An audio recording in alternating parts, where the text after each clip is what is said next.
But a quick word on the commodity space as well. Manisha Gupta has been waiting by. Manisha, thanks for waiting. Anything that stands out for you that's interesting in the commodity markets today?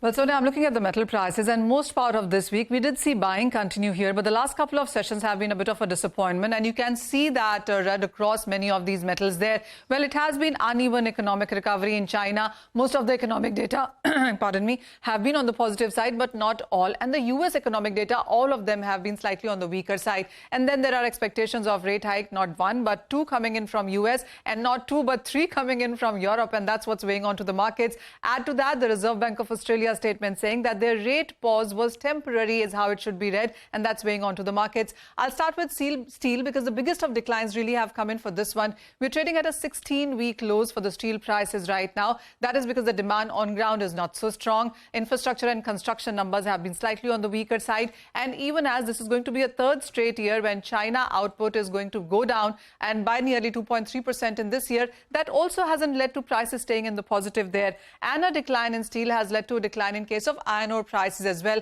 And for iron ore, we are looking at a third monthly decline here. It's trading at a 3-month lows as well. Here as well, when you look at the supplies, they have been on the positive side. A statement from Rio Tinto says that they have seen 15.4% jump in case of sales for the month of March there. A similar statement coming in from South Africa. The first quarter production has gained up by 5.8%. Australia as well, the cyclone did not come, and we have seen supply concerns there as well evade too.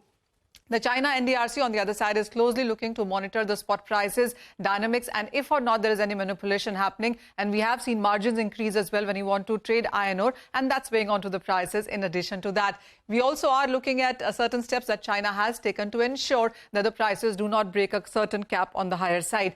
China, remember, stands for 70% of world iron ore imports. So much of the news that comes in from China is what impacts iron ore prices across the world. Well, that's about the ferrous markets, but the non-ferrous metals also have been trading on the weaker side for last couple of sessions. Copper prices have come off their highs, actually are trading at a 1-week lows on your screens right now. Not just copper, zinc prices are now trading at a 5-month highs. You have aluminum prices, which also have seen a decline to nearly 2-week lows. Zinc especially has seen inventories gain up by 21% in last 2 trading sessions. So that bit of a price gain that we saw clearly has been made use of. This is what we've done in this week for the metal prices. Everything trading in the negative. The major decline, as I said, has come in case of copper and steel, 2 to 3% down there, and nearly half to 1% down for iron ore, zinc, and aluminum as well. All right, Manisha, thanks very much for that. That's basically metals in focus.